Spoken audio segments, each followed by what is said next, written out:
Hello, world. Welcome to this week's episode of Golf Subpar. Colt Knost and Drew Stoltz coming at you. Sleazy, 2 weeks in a row, live golf. It's been great.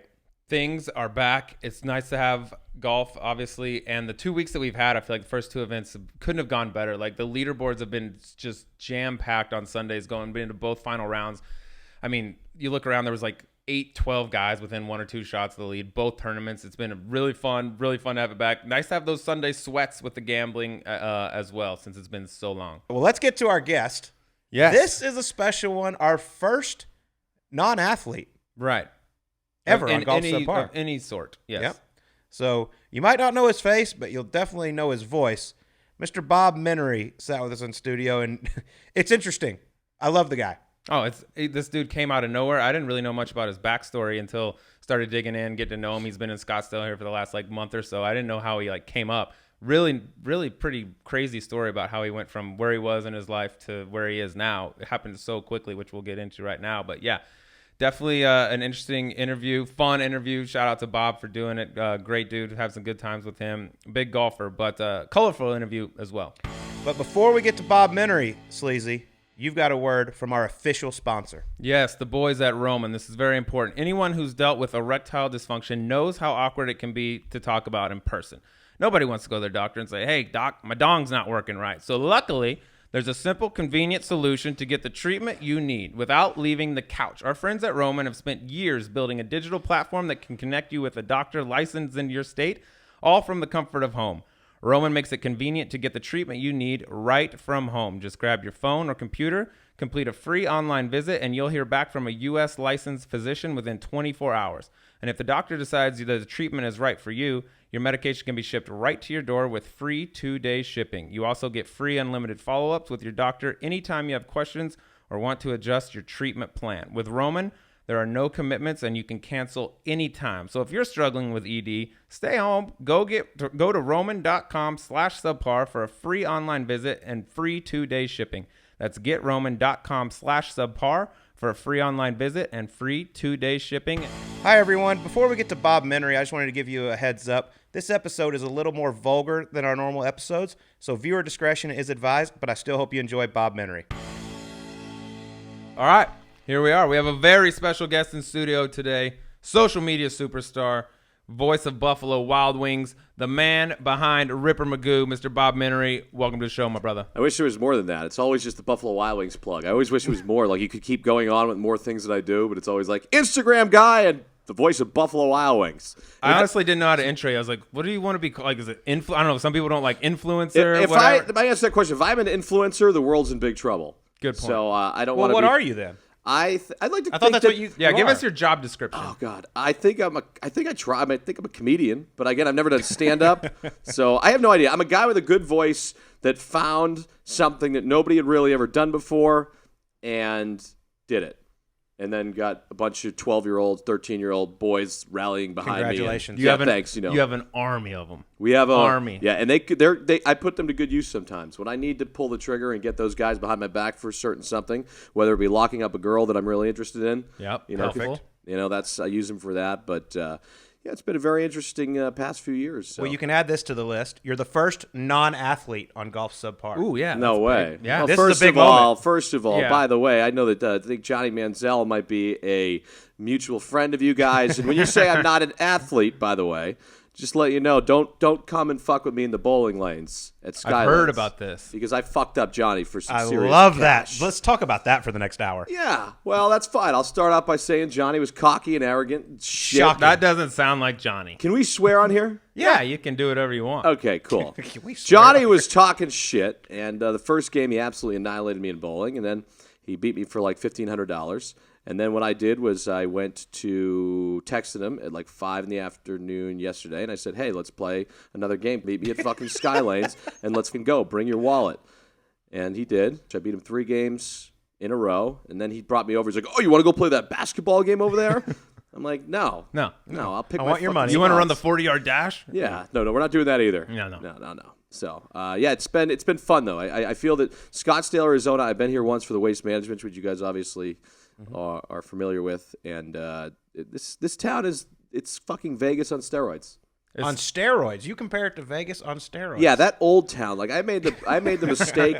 That Old Town. That place. If I wish I had gotten an Airbnb a little bit further away. I'm literally one step away. And for anybody that doesn't know what Old Town is, it's this group of bars that's like, it's basically a college crowd, right? Mm-hmm. That it's known for. It's wild. And but now with everything going on, you got to be a little more careful with going out and everything. So you've enjoyed your time. You've had a hell of a run. Yeah, I had a hell of a run. What I understand. Yeah. You played a lot of golf. Since you've been here. I did play a lot of golf, actually, thanks to you guys, thanks to Fuge and everybody here. You guys introduced me to Brian Urlacher, who I would also like to say, not so sure about his 5 handicap, by the way, since this is a golf show. He texted me after y'all got set up. You played that day at Scottsdale National. Is that where you guys played? Yes. Yeah, he texted me. He's like, ask Menery how it went today. A little birdie told me it didn't go well. Well, I was a 12 handicap.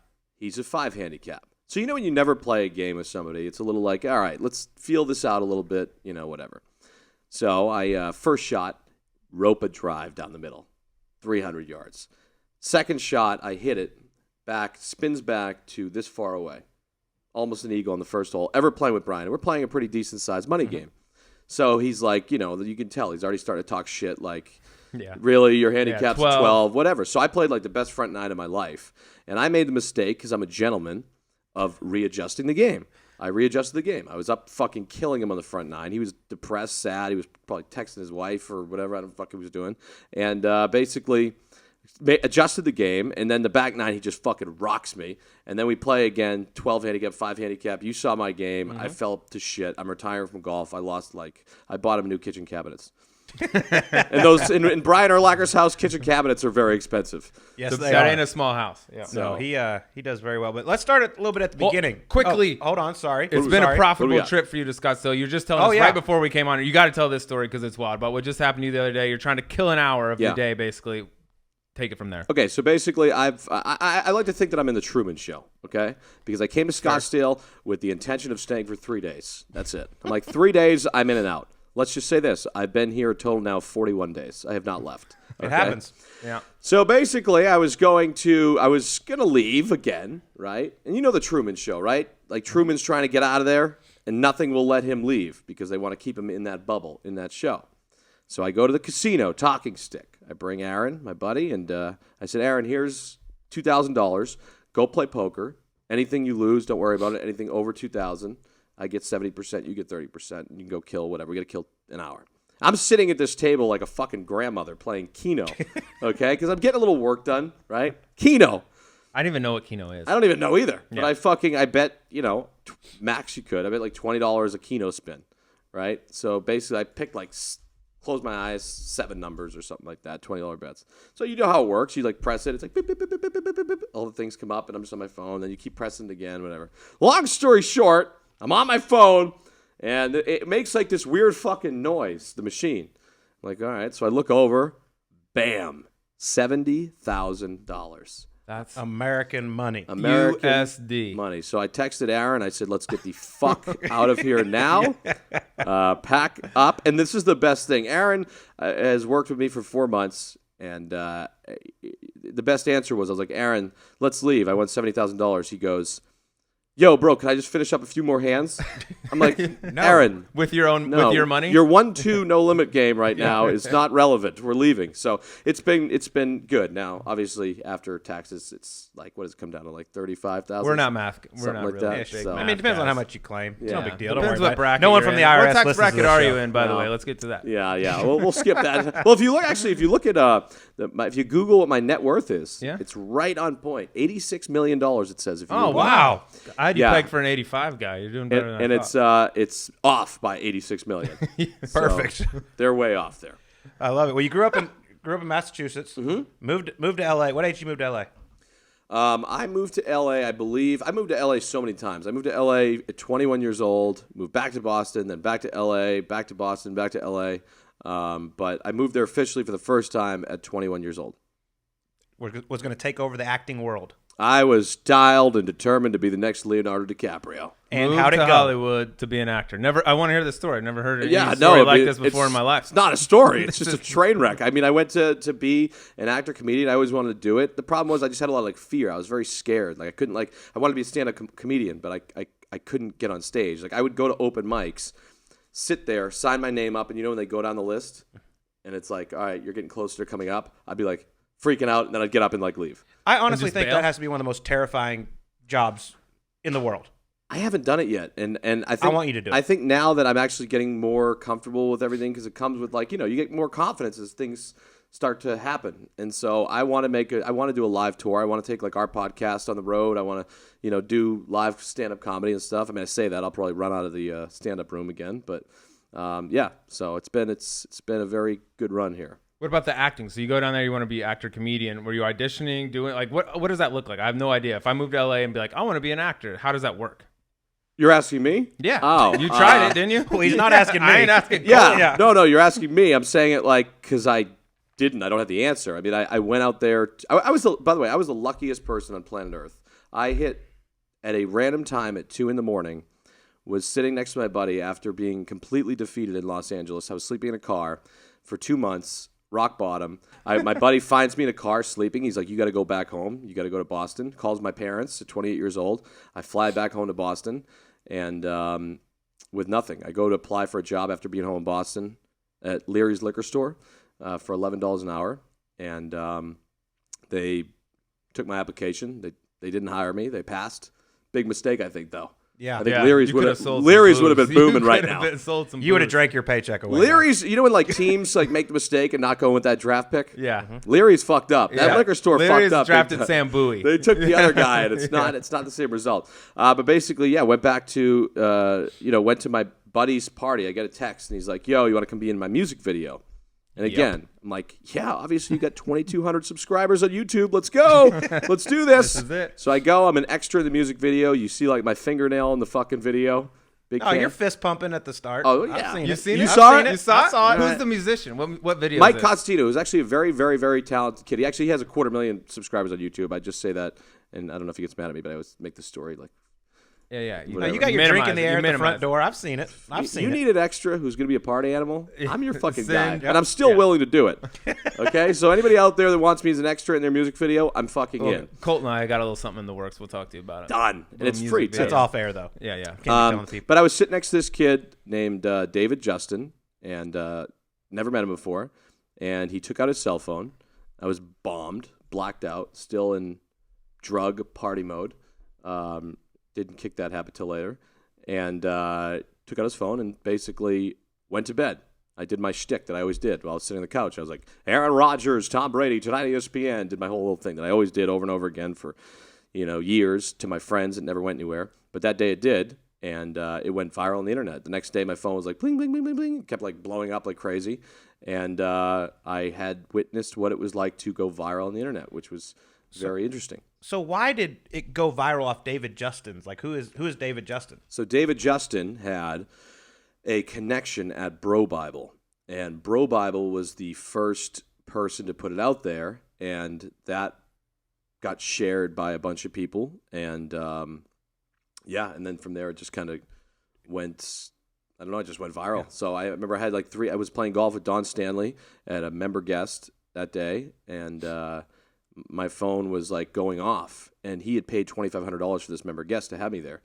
And I was on my phone the whole time. He's like, what are you fucking doing on your phone the whole time? I'm like, I don't know, Don. Something's happening. I'm like, something's happening right now. Don. I'm like, Something I'm like, important. Don, I don't know. It's like, I get like this thing, William Morris Endeavor. What is this? Why are they calling? And he's like, put your phone away. So I put my phone away in the car and went and played the 18 holes of golf. Went back in the car, checked my phone. I had 316 missed calls. That's from incredible. Whatever it was, managers, agents, fucking newspaper people. It was just weird to go viral. So yeah, I mean, there was just the point where like my parents downsized to a 2-bedroom apartment, so they were thrilled at 28 years old when their son comes knocking the door, be like, "Mom, Dad, I'm home. Here What's we for go. dinner?" And I'm gonna work at the what's for liquor dinner? store. Our bedrooms are right next to each other, and for the next year, I'm gonna be screaming "Adivitary wide fucking right" for the next fucking year, trying to do this crazy stupid ass thing that I did, whatever it is. I got one last question about David Justin. So obviously, I mean, if he didn't do that video, none of this might have happened. Do you still have a relationship with this guy at all? Yeah, actually, 100%. David, there's two guys that Ernie Giapapis was the guy that found me in the car, literally. Picked me out of the car and was like, you're going home. You're not right. You're going to die if you continue the way you're doing it. And so he's a guy that I am forever in his debt. you know.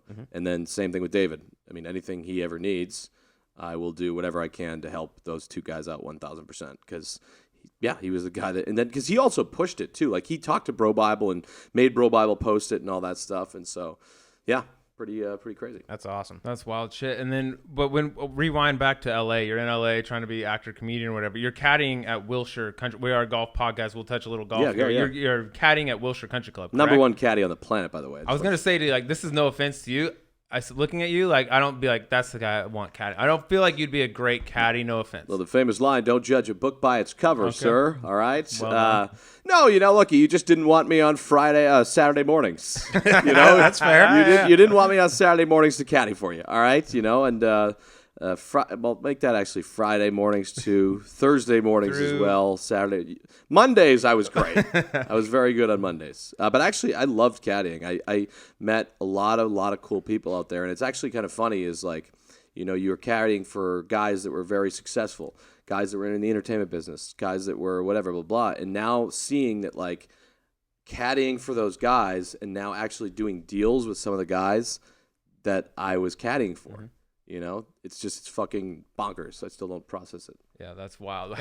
Why'd you pick caddying? Like most guys, I feel like go to valet or whatever. You have a background in golf? I walked into Wilshire Country Club. I played golf my whole life. My cousin was a golf pro at Andover Country Club, and I walked into Wilshire Country Club, met the starter, completely lied, told him I caddied at like Augusta, told him I caddied. No, I'm not even joking. I told him I caddied like Augusta, like all these different places.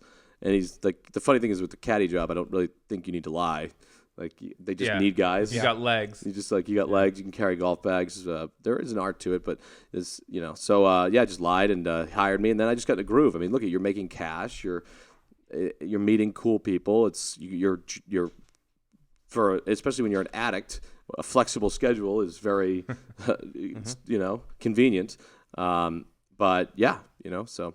Well, that's not the first job you lied to get. You also claimed to be an acting coach. Yeah, I've lied. I've lied a lot. I've lied a lot, guys.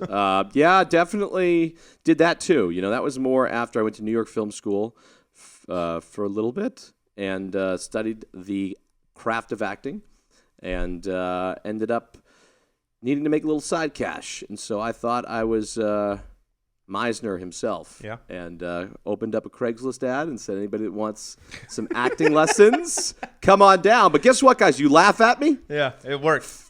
20 of my students, 20 of my acting students, they all came back for a second go-around. Love that. So they all What'd you charge? Yeah, what was the rate? I was $25 an hour. Oh, damn. Yeah, so Proud you of got the yourself. best. Better than Larry's liquor store. You can either go down to whatever it is, Improv Boston, and pay $300 for this thing with people that know what they're doing, or you can come with me and I can teach you the ropes. None of them made it though. None of my I was about students. to say, anybody, any star pupils that you had? Bradley Cooper made it. Okay, good. Yeah, that's one. Thank you. Yeah, Bradley Cooper made it. Margot Robbie had a pretty This little successful kid career named too. Jonah Hill. He was this little fat bastard. No, I don't believe any of them made it yet. Okay, But- yet. But if they, I'm always open to bring that back if they need to. That's awesome. That's so good. I went to 3 weeks of acting school. I basically know how to teach it. Let's Yeah, go. I imagine those guys and girls now are like, holy shit, I gave that guy money to teach me how to act. Dude, Yeah. but you know what's funny? I swear to you, like, I actually really am. I was better at, like, when I was doing all this stuff, because I took it very seriously. Like, I have a passion. That's what I've always wanted to do, and I will do it. Right now I'm trying to write an animated series right now around kind of what I'm doing. But I want to get back into acting, like I said. And I believe, because the most important thing, I think, especially for like beginning actors and whatever, were like to just feel comfortable in a room and to like, the most unattractive thing in acting is when people try and act. So what I was very good at is I can't believe I'm even talking about this. I was a made-up acting coach. but like trying to get people to like just relax in a room and whatever. I don't know. $150 an hour if anybody wants to come. I can't believe I'm talking about this right now. Colt and I are going to teach people how to be an astronaut now. Yep. If you want to go to the moon, call me and Colt. $150 an hour. We'll show you how to do it. Exactly. I love it. Oh, That's that's so fantastic. Well, obviously, this Instagram thing just blows up. It's insane. You have 2.6 million followers. That's wild. But don't forget about TikTok either. Oh, TikTok. See, Yeah. I don't know about Are you? TikTok. We're like. Am I big consider on us- TikTok? Are you kidding me? fucking huge on TikTok. I don't even know what I'm doing on there, by the way, which is the new big thing. Like this girl, Addison Rae, has like 29 million followers on TikTok, and all they do is it's dance. But I can't dance, so what I just did was I took all my clips and just reposted them on TikTok and like didn't even look at it ever. And before you know it, I was like 1.6 million followers on there. Why? What's the difference between TikTok, Instagram? You can post videos on Instagram. What dance the hell is to the music. difference? It's just another platform. Yeah. It's just another platform, I guess, that but it skews very young. So I think in anything that you do is you're always trying to get a younger audience. You know what I mean? And to kind of keep, that's the way you build longevity of your business, is to keep skewing younger. And so TikTok is filled with kids that sit there on their phone all day and watch videos.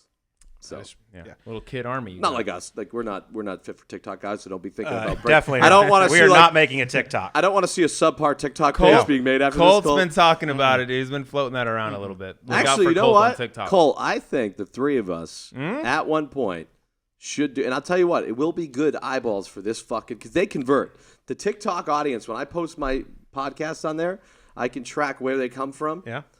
TikTok has a pretty loyal podcast. I would do it for the brand. 100%. Yeah, for the brand. I would do it. That's what we are. There's one that's like brand new Lamborghini, fuck a cop car or something. It's like a song Perfect. by I like the okay. baby. So you have to the learn baby. the moves. Colt's big. I'm a baby country guy. music guy, but we can make it work. Colt, you Colt got to has adjust. like George Strait and Garth Brooks. All of a sudden, you guys check And DaBaby. You check like 3 days later. It's like Subpar podcast #1 in the world now. After Colt's phenomenal TikTok performance I to think Colt's DaBaby. built for the talk. Give me a couple more of these, and Oh, I we can love talk. Yeah, This is anything's water. in This is play. water. What's this animated? Give me a quick rundown on this animated series. What are you working on? What I wanted to do was, since I can't really get any of the leagues to approve my product, although I am working on something I believe that's, my whole goal was other two, to build this first ever kind of R-rated sports broadcast. An alternative. I mean, you go to watch the NFL, right? You have one way to watch the NFL right now, right? And people take the NFL very seriously. Like, I'm not going to, you have Buck Aikman, you have Nance and Romo, right? Well, guess what? What happens if, like, look at, you don't want to watch the traditional style of football? You come over to our spot where we can, I can call a game, I think, truthfully, just as good as any of those guys can out there with a little bit of preparation and work.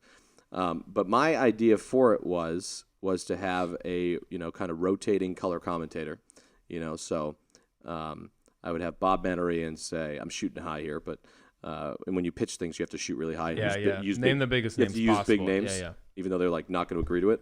Like Bob Menery, Steph Curry, Q1. Bob Menery, Pat McAfee, Q2. Bob Menery, whatever. And then rotate in different. So I'm like calling the game, but it's kind of a podcast style kind of thing. Now, how do you do that is the question, because how are you going to be able to do that and use the NFL's product? Well, you go through Twitch, for instance. Twitch acquired the rights to Thursday Night Football. Okay, so basically you can go on Twitch, stream Thursday Night Football. You can sit in a little box, Colt. You can basically do whatever you want on there, and you can have your little face on there. And so that's the way I see it. I figure a way that you can go through Twitch. And, Scooter Braun came to me 8 months ago and met me and said, hey, I think that if we do this right, there's potential to be the biggest fucking streamer in the world of sports. And we went back and forth on this idea, and it kind of went away. And I called him after a little bit of a night out at 3 a.m. He didn't answer the call, and repitched the idea to him, and so we're revisiting it. So I like it. I mean, obviously, Are you trying to do very all entertaining. sports or just football? Well, right now I think you just have to look at what you have access to. So Twitch has the rights to Thursday Night Football. So I think that's my main focus, is to do it just on Thursday Night Football coming up this season, and I'm going to be able to pull it off, hopefully. If not, And you're already hated by the PGA Tour, correct? I don't know if I'm hated by the PGA Tour. I definitely was just like, what happened with them was I, was just doing what I always do for, doing voiceovers over their product. But this is what I don't get is getting kids to put down Fortnite controllers and watch golf. And they're not paying me. So, what's the harm in this? Now, I guess that, okay, cool, they take their product very seriously and blah, blah. But again, I'm bringing them a whole new fucking audience. That's why it didn't make sense on why they wouldn't let me do it. I mean, the NFL, I have a great relationship with the NFL. The NBA hasn't given me any trouble. But for some reason, the PGA has, probably because of the Dustin Johnson kind of videos making fun of his little issues, and where Ripper Magoo surfaced from. How often do you get, since obviously this newfound fame, how often do you get noticed when you're like out, like even in Scottsdale? Well, Scottsdale's like my target. Like everybody, is because I kind of my brand is kind of like laid back party, have fun. It happens. Yeah, it happens a lot, and it's definitely different. Do you enjoy the attention? I will never ever. I don't care if I'm at dinner. I don't care if I'm at anywhere. I will always do whatever I can to take a picture, to do a video, to do anything for anybody, because I'm not like an athlete. Without the people that follow me, without the people that I'm a nobody. Mm-hmm. So those are the people that made me be able to start a career off of this. So I will never say no to any requests. So you take a ton of pictures and all this. Have you signed any autographs? Interesting question. I have been asked to sign autographs, and it's the worst thing in the world to have to say, I can't. I just don't know how to do it. Like, I don't know how to sign a consistent signature. Is that weird? What do you mean? I don't know. My It's signature. literally, you sign it every time you go to dinner. You do it. It's the same I know, thing. but every time it's different though, because like it. I mean, I've tried to sign it. I mean, by the way, it doesn't happen often. It's happened like 6 times. All right, let's not act like I've tried it's to not like sign I'm it. fucking Elvis. Like, I've tried to sign my name. I just don't know how. it's just I can't have a consistency. I didn't focus really too hard in 2nd grade cursive when they made you write on the. I don't have a consistent signature, and you'll tell if I get the you'll hit this wall. if I get here. the pleasure of signing the wall. You're going You'll to have get my the pleasure. 7th autograph Yeah, of all you're- time. We're on the fence right now. About Make sure you on the put wall number after 7 this below right it. now. Yeah, Number 7 below it. number You 7. can just scribble, dude. People It's put their like- jersey numbers. You put the number of autographs. I think you're overthinking the whole autograph thing. I know, I am. But yeah, no. So I normally, if they ask me for an autograph, I'll just say, hey, can I just do a video for you or something instead, and do that. Has anyone ever come up to you, you're like, holy shit, like a celebrity or something like that? It's like, yo, I love your videos, come up to you and been like, I'm a big fan. It's like taking you aback. There's a lot of guys that come up to me sometimes that I don't know who they are, and I'll be talking to, and they're like, yo, like, love your shit, like, whatever, and then I'll find out later it's like, oh, the Phoenix Coyotes hockey player, or like the baseball player from Cincinnati, or a lot of guys I don't know. I mean, normally if it's somebody that, I'm a sports fan, so I know a lot of sports guys. But yeah, I've actually been able to build a pretty good Rolodex of good guys that have actually done a lot for me. Shaquille O'Neal was a guy who, came onto our shit. We had Christian McCaffrey. We've had some pretty good. Mark Cuban, who I'm a huge fan of. Mark Cuban came on, which actually just happened from a random DM. The way we got Cuban was because normally I'm a psychopath. Like, I'll send. Especially when I was building all this stuff, I knew the most power. My videos take me fucking 3 minutes to do.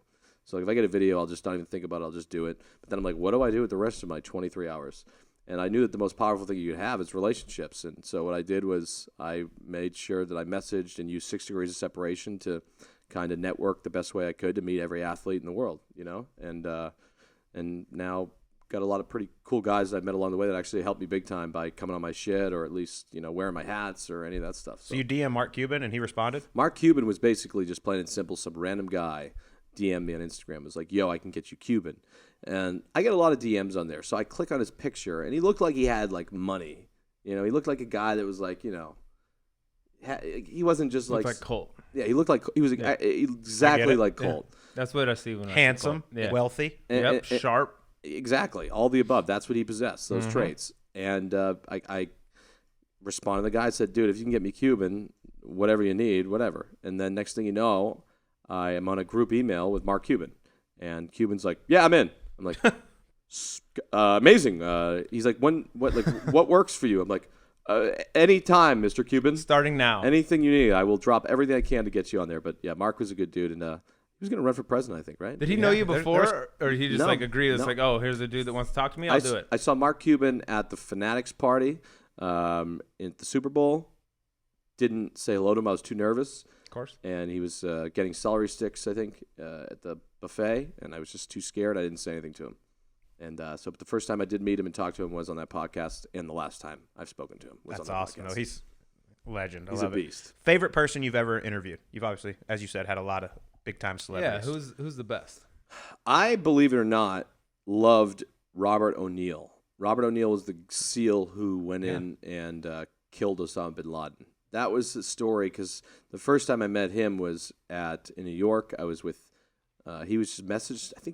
Somebody said that he followed me on Twitter, and I messaged him. I said, dude, like, respect everything that you guys do and all that stuff, and said, I'm in New York. Let's meet up. So we met up for a drink, and he brought Dakota Meyer, who is another fucking beast, who was awarded the Medal of Honor for, I believe, he has a very interesting story. He was ambushed by 200 Taliban in, I think, I don't know. I don't want to say Afghanistan. I think it was in the Middle East. The Middle East, and I think he lost a lot of his fellow soldiers and whatnot. But the story's fascinating. If you get a chance, Dakota's a great guy. But I felt very safe that night. Yeah, I bet. I mean, I was out to dinner with the man who killed Osama bin Laden and the Medal of Honor recipient to my right. Although I did feel safe, but then when Robert said, the Taliban have a $10 million bounty on my head right now, I go, oh. Cool. So I don't feel safe I got anymore. a thing. Yeah. I got a deal back at the crib. Yeah, so he's up there. And then, obviously, I think Shaquille O'Neal. Shaq was another guy who was just the man. And, a lot of these guys come in with entourages and all this stuff or whatever. Shaq just came in by himself and, was just a fucking great, great dude. He's...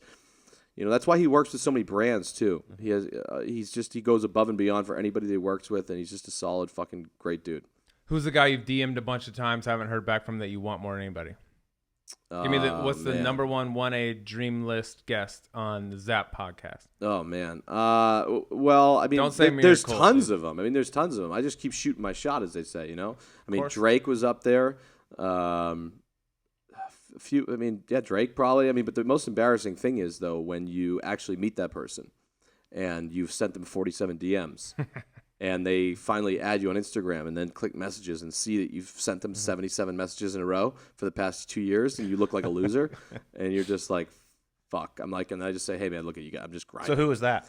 Who did that happen with? Who did that happen with? I mean, it's happened so many times. What I do is when I meet them real quick, I'm like, oh, shit. And Instagram has the unsend button. So you're allowed to unsend messages. So what I try and do is meet them real quick. And then before they add me on Instagram or any of that stuff, I just unsend the messages real quick. Good idea. Try and get rid of them. That's a good feature on the gram. Unsend. By the way, your first podcast, Ripper Magoo's, I was a huge fan of Timmy Bounceback. And one of my questions was, where the hell has Timmy Bounceback been? And then you bring him into the studio today. He's right here videoing himself. He's running around. Look at him. He looks like he's looking for buried treasure out here. In the background, running around. Timmy was a guy. Look at this guy. Yeah, he's fucking whacked. Jesus, look at this. I love him. Look at this creature. I've never even met him before, and I love him. No, he seems the best. No, Timmy I met through Nick Swartzen, actually. Yeah. Yeah, Nick, and he introduced us, and it was a tornado of just sin, basically, we met. And he was on our first podcast, Ripper Magoo's, obviously with everything that happened with like the COVID stuff and everything. It kind of made it more complicated. We had a couple contract issues and whatnot, and kind of just broke away from that show. It was great. We were doing, it was, I'd love to bring it back. I'd like to bring it back more, though, on a live thing. I'd like to, although I say take it back on a live show, but bringing Timmy to like a live show is the most dangerous thing in the world. But him and Lawrence Sesselman were our two co-hosts, and we had a good run. But now we have our new Zapped podcast. It's called. It's having a little bit of trouble getting it off the ground. I think like 20% of our audience came back from Ripper Magoo's, which was a struggle. But trying to kind of, hopefully by plugging it right now, the Zap podcast, I can steal a couple of your listeners and this will help. You send us the army of 12-year-olds. We'll give you all of our golf fanatics. All our 60-year-old dudes. It'll play a lot of golf. It'll be an equal Oh, trade. wait, 6-year-old, I'm fucked. Yeah. You're doing some weird stuff right now with Zapped, or you want to at least. Like you're going to Oklahoma. You want to go tornado chasing, right? Is that the next thing up? Like you want to go storm chasing? Look at I look at it this way. The world is in the craziest place ever right now with everything going on, and I'm just like, you know what? Fuck this. I want to do some of the things that I've always wanted to do. One of my goals was to go tornado chasing. I don't know what it is. I have a fascination with tornadoes.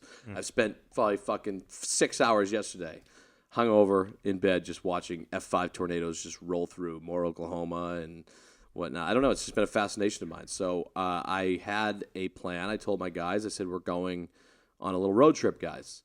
And they're like, where are we going? I was like, we're going to Tornado Alley, and we're going to go chase these fucking tornadoes. And they didn't feel safe about it. And I said, well, you have two choices. You either can continue to work with me,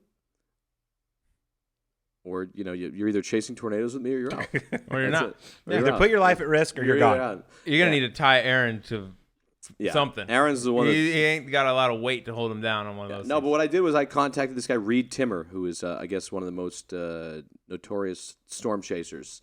and he's been keeping me updated on when they're coming because I guess there's like they can tell, 2 to 3 weeks in advance of when these tornadoes are going to come and hit and all that stuff. They have all the technology and whatever. So I'm on standby right now. I mean, like literally, I might have to leave right now during this podcast to just maybe. Okay, well, just in case that happens, we got to get to our emergency 9 questions that we do with every guest before in case this happens. Let's hit it before Bob dies. All right, we ask this to every guest. Movie about the life of Bob Menery. Who plays it? Shia LaBeouf. Shia LaBeouf. Colt, who did you have for him? I had a young Seth Green. I love Seth Green. By A the young way. Seth Green. Yeah. That's just No, first thing that came to I mind. just big fan. I was like a big fan of Shia. When I was younger in the acting days, I wanted my goal. I wanted to be Shia LaBeouf. So That's the guy you looked at and said that I want to be him. He's Yeah. gotten doing some weird shit right now. yeah, right? he had a really good. I forget what the movie was called though. He had a movie that was very successful that just came out that was really good.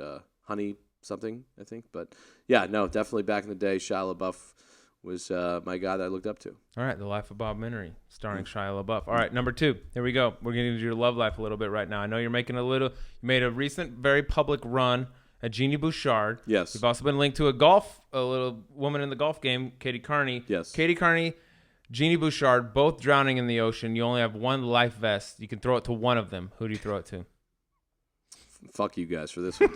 Don't say you is guys. E9. This is Drew Stoltz. Yes. Drew, I would have to say. I'm sorry, Bob. Jeannie, look it. I me and Katie didn't work out, but I have to save Katie Carney because I haven't met you yet, Jeannie. I met you just virtually through Zoom, and Katie and I have been through the ringer together. So, and plus, if I save Katie, I have another chance with her. I think. I mean, because then she'd have to maybe come back to me. Yeah, if I you saved save her fucking life. Yeah, you have to. So actually, no, Jeannie's dead. No which, brainer. Jeannie, I am R.I.P. sorry. Jeannie. That's gonna hurt your chances with Jeannie. I'm sorry. She won't hear this. She's not a golf. You're good. Yeah, but now I'm gonna plug it, and I'm gonna plug this by saying, Jeannie Bouchard or Katie Carney, find out at Subpar podcasts. Yeah, that's perfect. Whose life am I saving? This is gonna help you out. Dude. Exactly. You're welcome.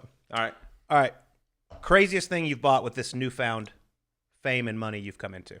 I'm pretty tight with my money. So the craziest thing I probably bought was wow, that's a good question. Craziest thing I've ever bought. I mean, probably just made a massive. I made a couple massive bets. Gambling is on the up and up right now. So I made a very significant Super Bowl wager. This year? This year. Who? I took the San Francisco 49ers, by the way. Oh, wow. Yeah, Ouch. it didn't work out too well. So I took the 49ers. I was looking great quarter 3. And then the Kansas City Chiefs rallied back. But that was the most – I'll consider that a purchase because guess what? That's My money went from here to there. And I To Bovada? I'll totally accept that answer. All right, we got 70. This isn't one of the questions. You got 70 grand extra right now from your recent visit to the Stick. You're going to put a Super Bowl bet for this year. Who you got? I'll always bet the Super Bowl. Like what I do is I'm not like a consistent sports bettor that sits there and bets like 16 games or whatever, because I think obviously the likelihood of when you bet more and more and more, it favors the house or whatever you want to call it. So I will definitely bet the Super Bowl this year. And I think the Tampa Bay Buccaneers are looking pretty good after their new little moves in the offseason with Tom Brady. Oh, and did they Couple make some acquisitions. moves? They did a little something, Slays. Did they make some plays? Yeah. Yeah, Oh, they're going to okay. be fucking deadly this year. I think they're going to be 14-2 and win the Super Bowl blind. Ooh. Interesting. Can I have the rest of the NFC? Yeah, no. Well, we'll figure out odds. Yeah, we'll talk about it. All right. We'll figure it out. We'll get to that. All right, number 4. All right, number 4. Name a role in any movie ever that you think you would have been perfect for. Name a role in I mean, the fucking Joker. But I couldn't pull it off. The but joke I- over Joaquin? Wow. Yeah, this is the Joaquin Joker. or Heath? It would be called the Joker live in Scottsdale edition. Yeah. That's what it'd be because that's basically my At life. Bevy. Yeah. Yeah. At Bevy, Skylanes, and whatever. The Joker. Highlighter or whatever. It's Yeah. Best supporting actor Johnny Mansell. Johnny. Perfect. I'll he would watch. be I natural. promise I'll watch. Yeah, Oscar nods are in Get place. me the fuck out of here, guys. Out of this fucking town now. Evacuation. All right, number 5. Most money you've ever played for on the golf course? A lot. Probably. I mean, I played some games where it's been up where there's like 30 to 40,000 Yeah. at risk. I think. In LA? I played. Yeah, I mean, I think in LA, I played one that was that big, and I played one in San Diego as well. That was one. Did you win? I did not win, but I didn't lose. That was the most that was the max exposure. Was that I think? Yeah. But yeah, no, I think that I'm down in golf. I'm definitely down in golf. So down in nobody golf, question too. my handicap. I'm down in golf. I'm down So in golf Sleaze, last yeah. time too, dude. We'll team I'm up a fucking sometime. no. We're not going to team off. We're both Yeah, down in golf. we're We're not teaming retired. up together. Yeah, There's we're in no the way. I want rafters. Colt. I want Colt on my Yeah, fucking you can have team. Colt. Yeah. So yeah. I'll be your partner. All right. You actually did make an appearance in a big hit show, Billions. Oh God. How would you rate your acting skills on Billions? 1 out of 10. 1 out of 10. You're 1 out of 10. One? And I'll tell you why. Because I had. This is actually a funny story. So I get the Brian Koppelman, who was I think one of the writers creators of Billions, hit me up. Was like, "Yo, we're trying to work you in the show. Blah blah. We have this fight going on." Rich Eisen was my guy who was a play-by-play guy. I was playing like the color guy during the boxing fight with McPhee or whatever the other guys. And Dollar Bill. So basically, I forgot. Being one of the best acting coaches in the world. One of the things I always preached to my students was that you had to learn your lines beforehand, and you should probably get a good night's sleep before you go and shoot. Now, I just didn't give a shit. I don't know. So I went on set that day. We had a call time of 7 a.m., and let's just say I met a girl, I think, in New York, and we ended up hanging out till about 4 in the morning together.